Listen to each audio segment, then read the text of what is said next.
Bien, vamos a retomar de aquí nomás. Entonces, ¿se acuerdan de la colocación de impuestos u otorgación de subsidios? Eso puede afectar. Piensen ustedes, hoy día lo que se habla, subir las tasas impositivas. Piense desde la lógica, independiente que todavía no conozca en detalle el instrumental. Pero si suben los impuestos a las empresas y a las personas, por ejemplo, usted va a disponer de una mayor o menor renta disponible, cree. Si la autoridad subiera las tasas impositivas. ¿Qué creen Menor ustedes? renta. ¿Perdón? Menor renta. Menor renta. Si tú tienes una menor renta, vas a poder consumir y ahorrar más o menos. Menos.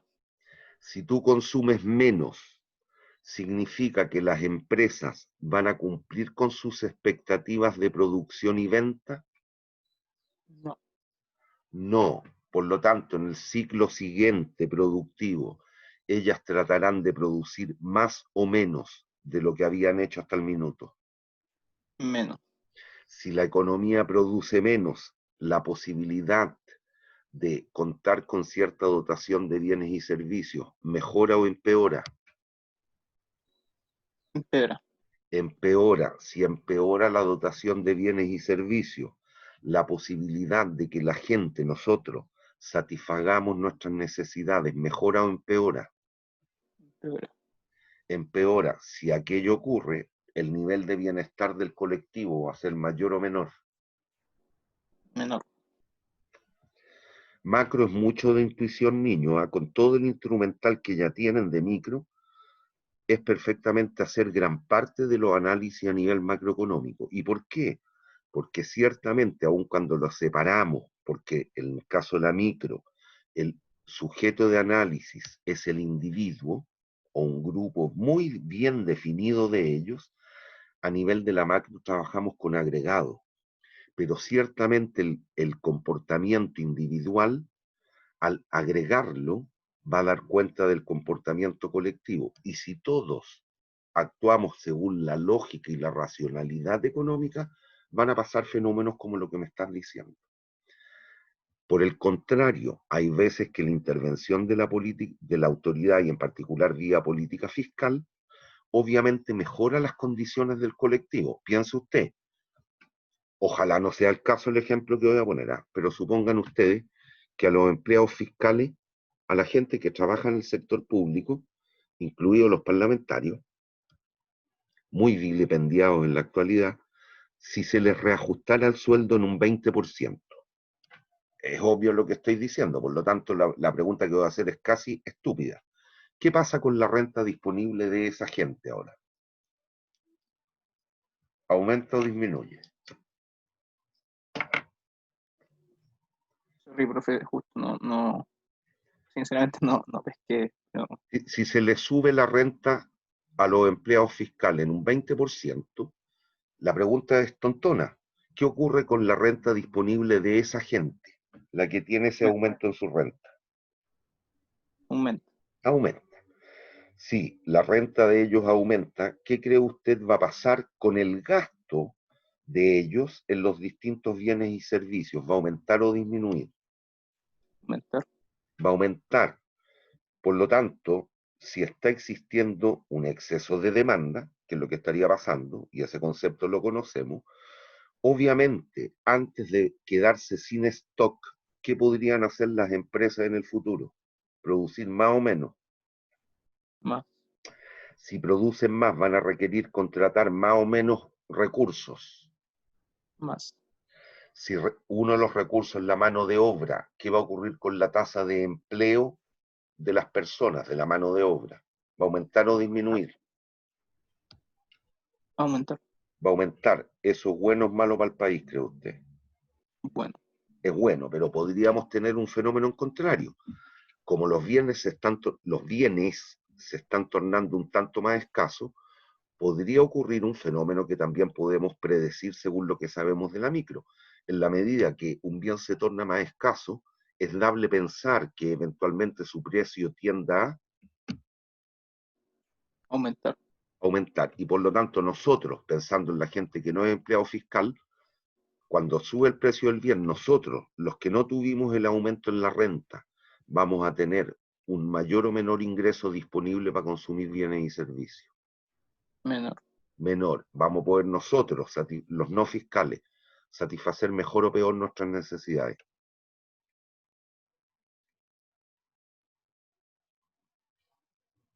¿Perdón? Sí, no se escuchó, profe, se le cortó. Sí, ahí me apareció el mensaje, pero hay un rezago, hay un delay en la señal, entonces efectivamente recién me apareció. Nosotros, los no fiscales, al subir los precios de los bienes, vamos a poder comprar mayor o menor dotación de bienes. Menor. Menor. ¿Y nuestro bienestar? Va a bajar.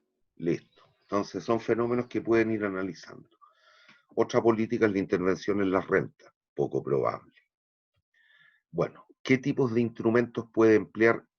Perdón, me salté la monetaria, que sí es importante. La monetaria, y eso es uno de los temas de discusión para la cuestión del 25 de octubre y lo que le sigue, tiene que ver con la política monetaria. Por suerte,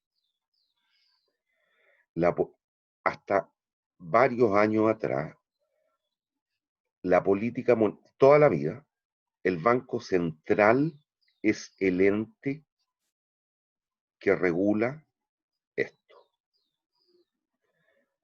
Hasta varios años atrás, no solo en Chile, en muchas partes del mundo, el Banco Central estaba supeditado a la decisión de la autoridad.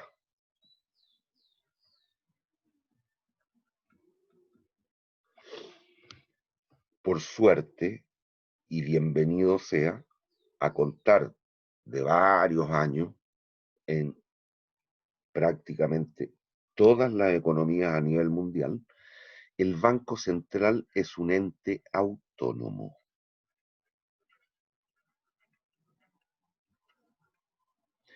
Y eso significa que no está mandatado por la autoridad. Por lo tanto, él va a velar por los objetivos que tiene. ¿Cuáles? Estabilidad de la moneda, bajas tasas de inflación, una cierta cantidad de dinero que circule en la economía. No se va a dejar llevar por cuestiones políticas más que económicas. ¿Por qué? Porque cuando no fue así o no era así, por ejemplo, en algún gobierno anterior que está vinculado con la fecha de hoy, se siguió, dado que no era autónomo el Banco Central, una política monetaria expansiva. Eso significa que la autoridad, el Banco Central en este caso, emitía dinero sin respaldo en los bienes y servicios. Y el dinero, la platita que tenemos, es un bien más. Eso ya lo debieran tener más que claro. El dinero es un bien más. Por lo tanto, cuando un bien se torna más abundante, su valor aumenta o disminuye. Su precio, su Disminuye. poder disminuye, disminuye. ¿Soy inflación o no, profe? Correcto. Por una parte se va a desatar inflación y por otra, ¿quiénes van a tener un cierto beneficio? Aquellos que reciben esas emisiones inorgánicas. Una emisión inorgánica de dinero significa que no está respaldada en bienes y servicios. Por lo tanto, al provocarse la escasez de los bienes y servicios, se va a desatar un proceso inflacionario. Y es lo que ocurrió en el gobierno de don Salvador Allende del 70 al 73. Se instrumentalizó la política monetaria como una herramienta de otorgación, entre comillas, de bienestar. Y efectivamente la economía durante algunos de los años del gobierno creció a tasas bastante altas, pero ciertamente el proceso inflacionario que se desató fue atroz. Si se dan cuenta, es un poquito, no sé si han escuchado lo que ha pasado en Venezuela en los últimos años. La Sí, moneda, el la moneda dinero, no vale nada. En Venezuela, dado que la autoridad emite y emite y emite y emite dinero, ¿tiene valor? No, ya casi no vale nada. Bueno, ese es el problema. Entonces, por suerte, hoy día los bancos centrales son autónomos y no están supeditados a la cuestión política. Por lo tanto, ellos tienen unos ciertos objetivos que cumplir: estabilidad de la moneda, control de los créditos fiscales. Es decir, el gobierno, al igual que cualquier sujeto, que cualquiera de nosotros, para su gestión y su andar, tiene que endeudarse. Entonces, el Banco Central es el encargado de que la deuda del gobierno sea lo más baja posible y la consiga a muy buenas tasas de interés en los mercados internacionales, con el Banco Mundial, con el Fondo Monetario Internacional, con Alemania, con Estados Unidos, etcétera. Y va a tratar de que el servicio, los costos que significa la deuda para el gobierno sea lo más bajo posible. Si el Banco Central fuese una rama más de la autoridad, puede pasar cualquier cosa y la economía está destinada a colapsar por la cuestión política. Se dejan llevar por lo político en vez de lo económico y lo que tiene que ver con la eficiencia. Bueno, y aquí en los instrumentos algo se habla de esto. Mire, el tipo de interés o la tasa de interés es la que nosotros debemos pagar o nos pagan por uso o no uso de un dinero que no es propio. Si yo me quiero comprar un televisor y no tengo plata, lo puedo comprar en cuotas, en Falabella, por ejemplo, 3 cuotas. Y no precio contado, 3 cuotas. No doy la primera de pie. ¿Qué es lo que ocurre? Falabella me va a cobrar una cierta tasa de interés. ¿Y por qué? Porque yo me voy a llevar el televisor para la casa en el momento de la compra y le voy a pagar durante los próximos 3 meses. Pero me va a cobrar un premio porque yo estoy usando un dinero que no es mío, sino que es de ellos. Ese concepto es la tasa de interés. También está la operación en contrario. Cuando a alguno de nosotros nos sobran unas moneditas en el bolsillo, tenemos la posibilidad de ahorrar y llevamos la platita a un banco. Y el banco, ¿qué es lo que va a hacer? Hoy día es un chiste, pero en una situación normal, y siempre en todo caso, nos va a pagar una cierta tasa de interés. ¿Y por qué? Porque el banco en ese caso va a usar una plata que no es propia. Ese es el tipo de interés o la tasa de interés. El tipo de cambio es lo que dijimos hace un ratito, más o menos 800 pesos por dólar. Es la relación entre la moneda nacional y una cierta moneda extranjera que se asume como una moneda fuerte. En general, la gran mayoría de las operaciones de comercio internacional se efectúan en dólares. Otros instrumentos que tienen que ver impuestos y subvenciones con lo que es la política fiscal. La política fiscal puede, y esto es resorte directo a la autoridad, del gobierno, del Estado debiera ser, colocación de impuestos u otorgación de subsidios. Y esto en algún caso pretendan recaudar fondos y desincentivar consumo, y por otra parte, en épocas de recesión, como la que estamos viviendo hoy día, otorgar subvenciones o subsidios a efecto de fomentar consumo. Por eso se está subiendo el ingreso mínimo garantizado, por eso está el bono COVID, el bono de las 500 luquitas, etcétera. Todo esto tiene que ver por producto de que como la economía está transando muy poco, obviamente el nivel de producción nacional es bajo. A efecto de tratar de subir lo que es lo que hace la autoridad, otorga algún tipo de subvención o subsidio a efecto de que el consumo se incremente y las empresas puedan seguir dando marcha a sus procesos productivos.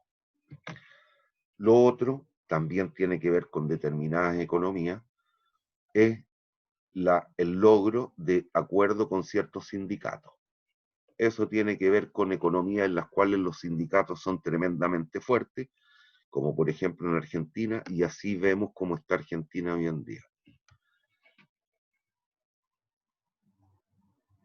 Pero bueno, entonces, vamos a borrar aquí. Tenemos objetivos a nivel de ciertas variables macroeconómicas, que es lo que persigue la autoridad. Para esto se va a sustentar en el control, la gestión y el cálculo de determinados indicadores o variables o atributos macroeconómicos. Para el logro de estos ciertos indicadores, la autoridad puede impetrar, puede implementar políticas macroeconómicas, política fiscal, política monetaria, política de precios, políticas arancelarias, etcétera.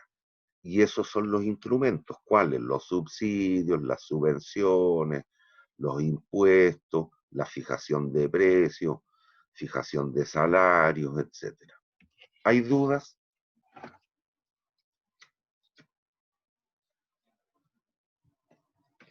¿Hay dudas hasta aquí, niños? Puta, se me cayó internet de nuevo. No, profe, por el momento no. Ya. Bien, entonces ya va mostrándole y que tiene que ver con un monito que vimos hace mucho tiempo atrás, en la primera clase.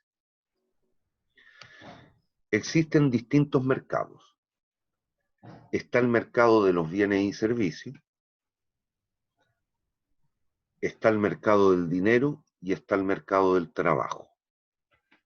Esos son los relevantes. El mercado de los bienes y servicios, cuidado, tiene que ver también con el mercado de los factores. Están vinculados, que lo vamos a ver en un ratito, vamos a volver a ver el flujo circular de la renta o el flujo circular del ingreso.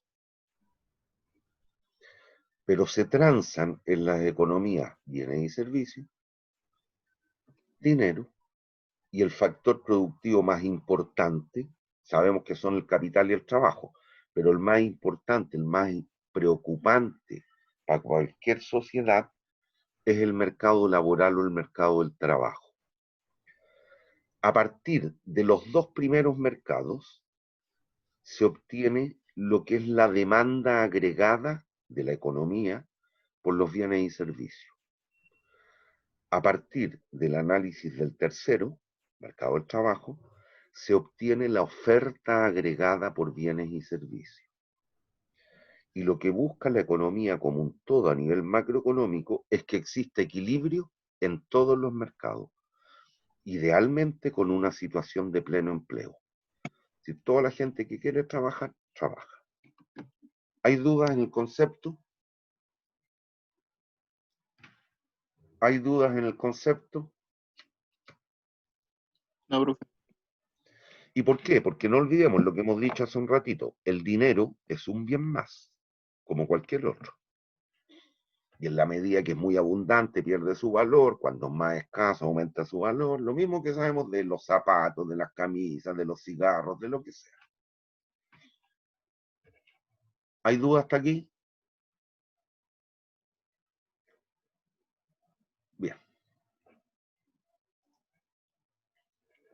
Entonces, ¿se acuerdan? Aquí tenemos el flujo circular de la renta, pero ya en un esquema un tanto más complejo, ya no solo familias y empresas, sino que estamos agregando los 4 sujetos económicos. ¿Cuáles son esos 4 sujetos económicos? Recuerden, a lo menos para llevar a cabo una transacción, ¿cuántos individuos o sujetos se requieren? A lo menos 2. 2. Y es lo que hicimos en el orden que le fuimos dando al curso en la parte micro. Consumidor-productor. El que quiere y el que tiene para vender. El que quiere comprar, el que quiere vender. Consumidor-productor. Eso eran las familias y las empresas. Si se acuerdan después cuando vimos equilibrio mercado, partimos con un mercado libre, en el, no le estoy haciendo propaganda a eso del logo amarillito, no. En un mercado no distorsionado, coactuaban y llegaban al equilibrio estrictamente entre familias y empresas. No sé si se recuerda después que lo que hicimos, empezamos a ver distorsiones, fijación de precios, subsidio, impuestos. ¿Qué agente, qué sujeto económico tenía la facultad de impetrar esas medidas, de implementar esas medidas?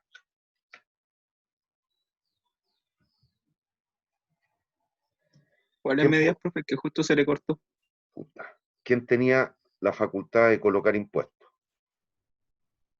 ¿El gobierno? La autoridad. Debiera ser estatal, pero ya, bueno, el gobierno. Sí, según el mono que tengo aquí en la pizarra, el gobierno. El gobierno. ¿Quién podía dar subsidio? Gobierno también. ¿Quién podía fijar precios en una economía? También gobierno. Listo. Y no sé si se acuerda después, vimos que esas tres por sí solas eran malas, todo lo que sabemos. Y después, ¿qué es lo que hicimos? Bueno, dijimos, bueno, abramos la economía al comercio internacional. Y apareció un cuarto sujeto. ¿Cuál era ese sujeto? O ese ente económico. El resto no. El resto del mundo. Aquí están los cuatro sujetos económicos. Las familias, las empresas, el gobierno y la economía externa o el resto. No es región metropolitana esto, ya entonces le vamos a poner el resto del mundo. Ahí están los cuatro sujetos económicos que participan de las transacciones. ¿Hay duda? Ya, No. les voy a pedir entonces que le echen una miradita a este monito y si tienen duda me lo preguntan para explicarlo. Yo creo que lo entenderán, pero bueno, véanlo.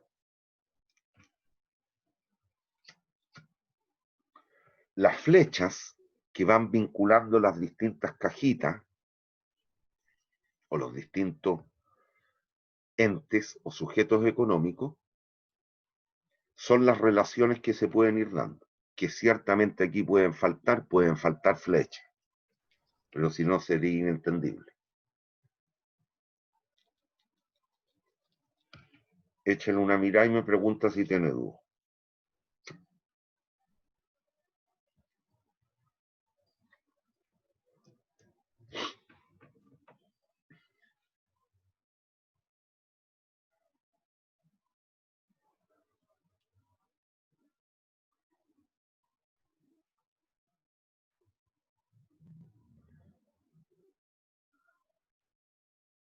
Recuerden que en términos de los bienes y servicios, que era el esquema simplificado, solo participaban familias y empresas y vimos en su minuto que habían dos mercados, el mercado de los bienes y el mercado de los factores productivos. Pero aquí hemos agregado al gobierno y al resto del mundo.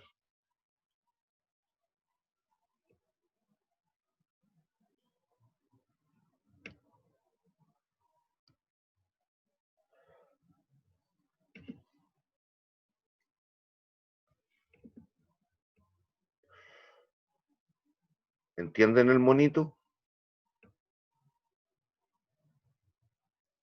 Sí, profe. Ya, si se fijan, faltan flechas. Cuando vimos aranceles,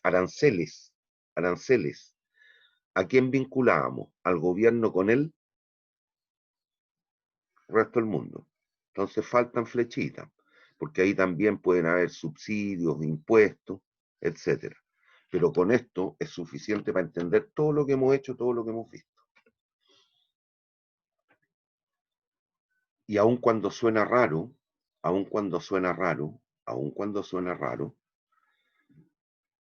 aquí en el mercado de los factores, usted puede importar factores. Y de hecho lo hace. Si para producir muchos, para producir muchos o varios de los bienes y servicios que se producen en Chile, se requieren materias primas o recursos importados. Pero también podría ser mano de obra especializada. Por ejemplo, cuando usted requiere, compre una nueva tecnología en Alemania, por decir algo, para alguna empresa cualquiera que va a producir un bien cualquiera, pero esa máquina es tremendamente especializada.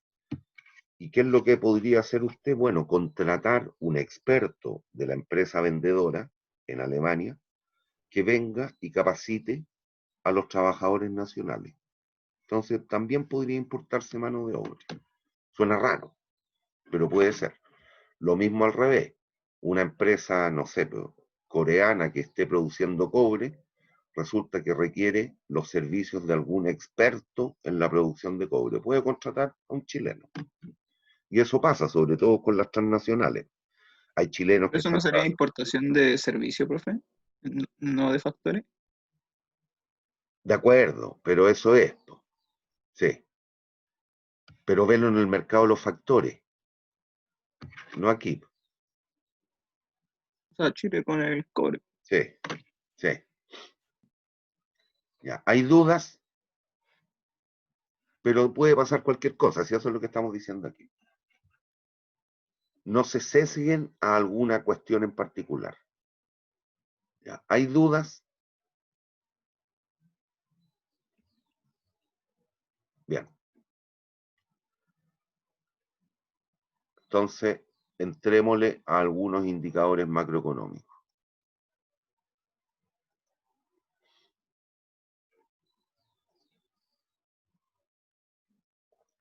El sistema de contabilidad nacional, al igual que en cualquier empresa, a nivel país se lleva una cierta contabilidad. Y esa es la contabilidad nacional, que se sustenta en cuentas nacionales. Y lo que hay que tener muy claro, para efectos contables, es algo que usted ya sabe. Toda transacción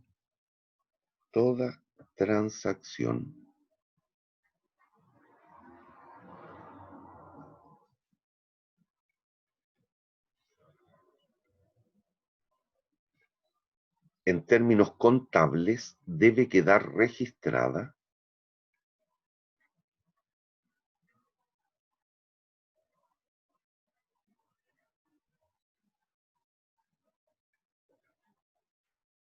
como un ingreso en una cuenta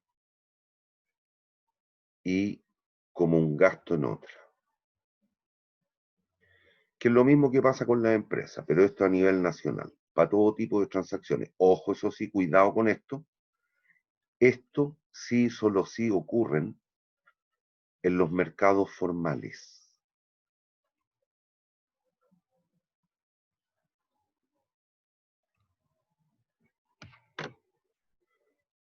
¿A qué me refiero con eso? Piensen un fenómeno que todos yo creo hemos visto dado el sector donde está ubicada nuestra universidad.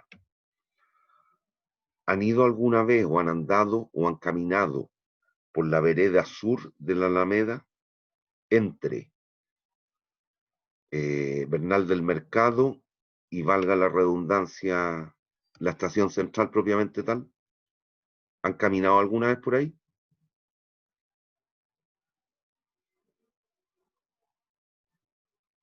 Sí.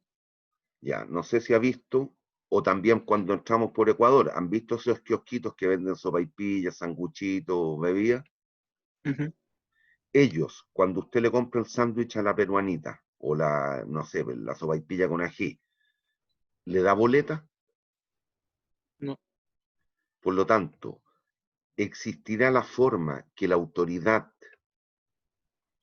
tenga la posibilidad de contabilizar esa transacción? no, No, imposible. Entonces, en el sistema de contabilidad o cuentas nacional, contabilidad nacional o cuentas nacionales, solo podrán registrarse aquellas transacciones que ocurran en mercados formales, como un ingreso en un caso y como un gasto en otro. Cuando yo compro la sopaipilla, yo tengo un ingreso o un gasto.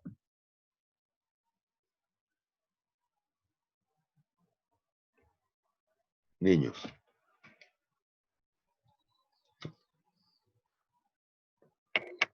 ¿me escucharon o me perdieron? gasto, profe. Parece Un que se le gasto. cortó. Sí, se me había... Puta madre. Está demasiado malo BTR y no me puedo cambiar. Ya, y si ocurriera y fuese mercado formal, no importa si hay una boleta por medio, pero para la peruanita que me vendió la sopaipilla, ella, en la contabilidad de ella, debiera quedar registrada esa transacción como un ingreso o como un gasto, Ingreso. como un ingreso. Eso es lo que estamos diciendo. Bueno, y el sistema de contabilidad nacional entonces va a entregar una visión, un agregado en términos cuantitativos, si usted quiere, de todo lo que está ocurriendo con el sistema económico. Bueno, ¿y qué es lo que ocurre? El sistema de contabilidad nacional o cuentas nacionales sirve para analizar, para elaborar y para eventualmente implementar medidas que permitan reactivar o activar la actividad económica de un país en determinado periodo. Conociendo la información y viendo lo que está pasando, si estamos viendo hoy día, por ejemplo, en Chile, que nuestro Producto Nacional, el Producto Interno, está disminuyendo, la autoridad, al tener cifras del fenómeno e información del fenómeno, podría tratar de emprender determinadas medidas que pretendan activar la economía. ¿Hay dudas?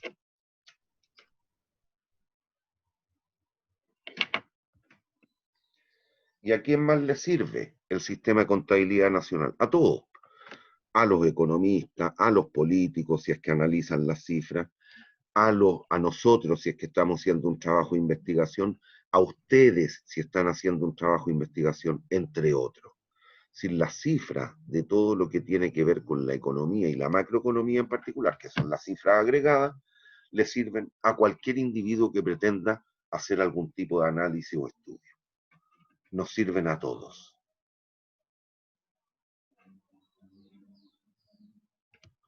Por ejemplo, ¿usted cree hoy día, dado lo que está ocurriendo con la actividad económica, será una buena etapa, un buen tiempo para emprender un proyecto de inversión de lo que sea, para dedicarnos a producir zapatos, camisas, café, lo que sea?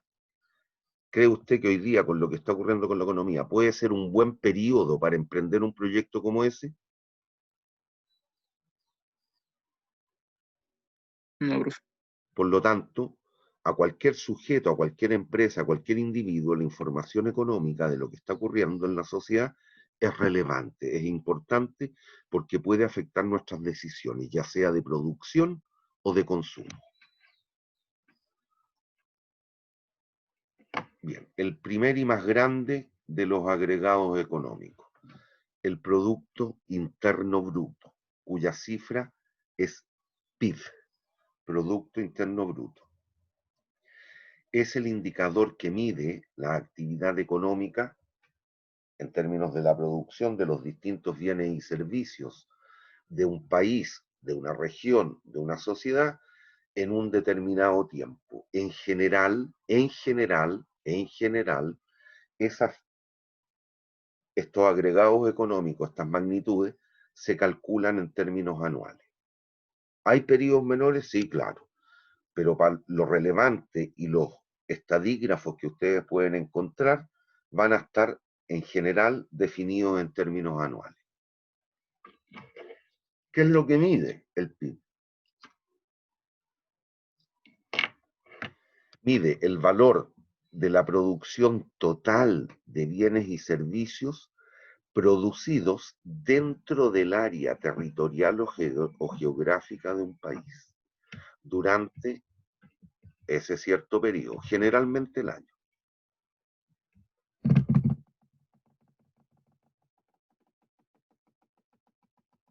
¿Hay dudas? Ojo, es todo lo producido por todas las empresas del país, todo tipo de bienes y servicios producidos por todas las empresas del país en un año.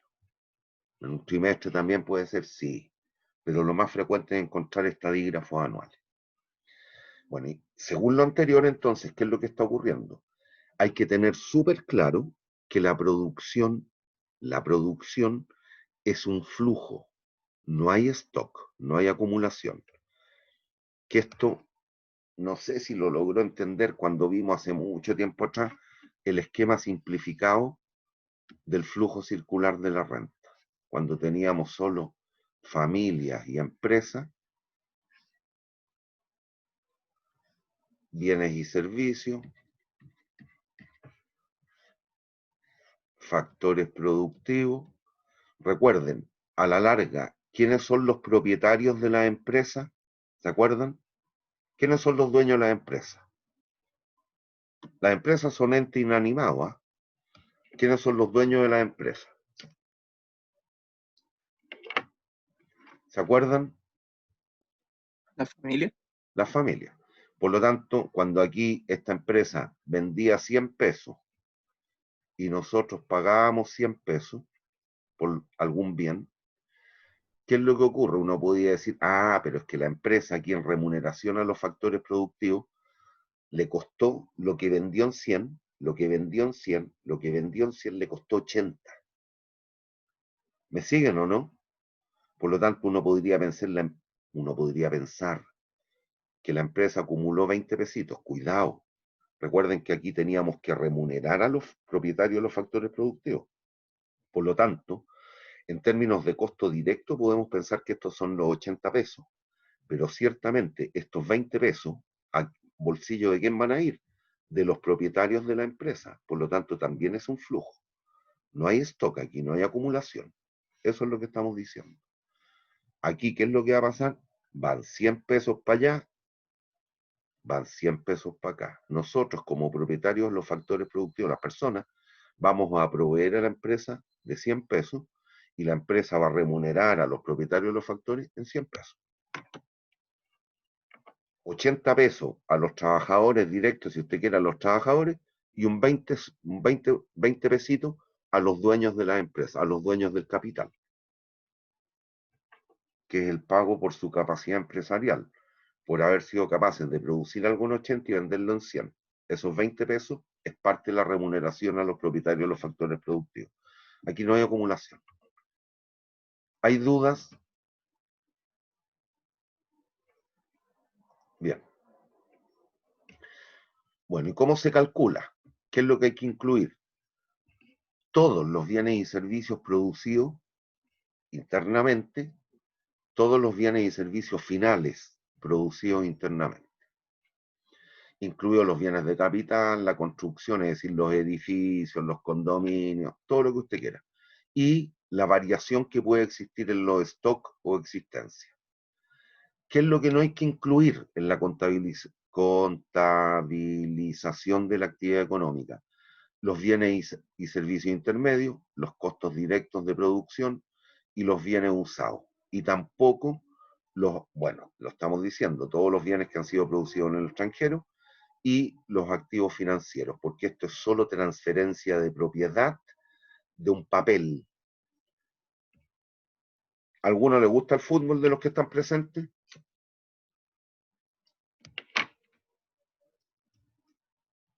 ¿A alguno le gusta el fútbol? A nadie, Mi, vale. ¿A ti? ¿Qué equipo te gusta? yo soy de Colo Colo. Bueno, pero no sé si sabéis lo que está pasando con la Chile y el Carlos Heller. Poco. He Carlos intentado Heller, leer. Carlos Heller prácticamente es el dueño de Azul Azul, la sociedad que gestiona a la Universidad de Chile, al equipo de fútbol de la Universidad de Chile. Heller va a vender sus papeles, va a vender sus acciones. Se las va a comprar parte una empresa internacional, parte una empresa chilena. Si se dan cuenta, ahí lo único que estoy haciendo es transferir de propiedad un activo que ya existe. Esa acción por ese club de fútbol o club deportivo ya existe. Lo único que estamos haciendo es que cambie de mano. Lo mismo con un bien usado. Yo me compré un auto, el 2000, por decir algo. El año 2000, en la primera transacción, cuando lo compré en la automotora, supongamos me costó 4 pesos. 4.000 pesos, ya pongámosle 4.000 pesos. Y lo compré en la automotora recién llegado de China, de donde sea, en 4.000 pesos. Perdón, producido en Chile, tiene que ser producido en Chile. Se produjo en Chile este auto, lo compré en 2004 lucas. El año, o el mismo año 2000, en octubre, yo lo vendo. Y se lo vendo, no sé, para un amigo en 3 millones, en 3.500. ¿Cuánto creció la producción de autos el año 2000? 4.000 o 7.500 pesos. ¿Cuántos autos se produjeron? Uno. ¿Cuánto fue la primera transacción? 4.000. Aquí lo único que yo hice fue transferir de propiedad un activo ya existente. Yo no puedo decir que la economía produjo 7.500 pesos en auto, solo produjo 4.000. ¿Hay dudas?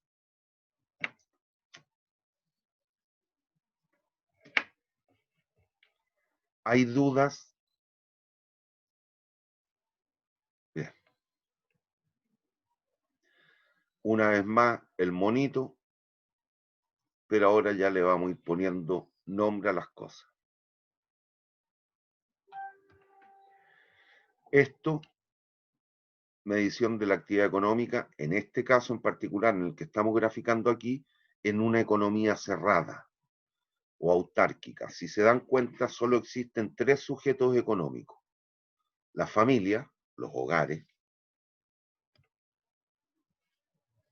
estas son las familias, estas son las empresas y este es el gobierno. Familia, empresa, gobierno. Consumidor, productor, gobierno. Hay solo 3 sujetos económicos. Si se dan cuenta, en este caso aparece el resto del mundo. ¿Aparece ese cuarto sector económico? No, esta es una economía cerrada. Y lo que debiera ocurrir aquí es que lo siguiente, es que la producción nacional, que vamos a denotar por Y, la producción nacional en términos de la oferta, esta es la oferta de bienes y servicios, tiene que ser igual a la demanda. Pero la demanda en el esquema, en el mono que estoy mostrando aquí, va a ser C más I más G. Esta es la demanda por bienes y servicios. Esta es la oferta de bienes y servicios. Y esta es la demanda por bienes y servicios. En una economía, en este caso, economía cerrada.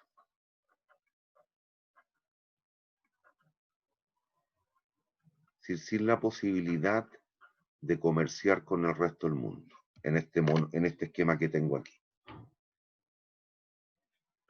Y lo que nos están diciendo es que se tiene que cumplir en este mercado de los bienes y servicios que la oferta de ellos sea igual a la demanda. Y la demanda, ¿cómo la vamos a concebir? Como la demanda de las familias, como la demanda de las empresas en términos de bienes de inversión, demanda por inversión, y como la demanda en términos del aparataje fiscal, los gastos que efectúa el gobierno para sostener el aparataje fiscal. Tiene que comprarle computadores a la gente que trabaja en los ministerios, tiene que pagar el sueldo a los porteros, a la gente de la oficina de parte, tiene que remunerar a los colaboradores en las distintas reparticiones públicas, etcétera. Y necesita comprar computadores, darle un cafecito, etcétera. Todo lo que tiene que ver con el gasto.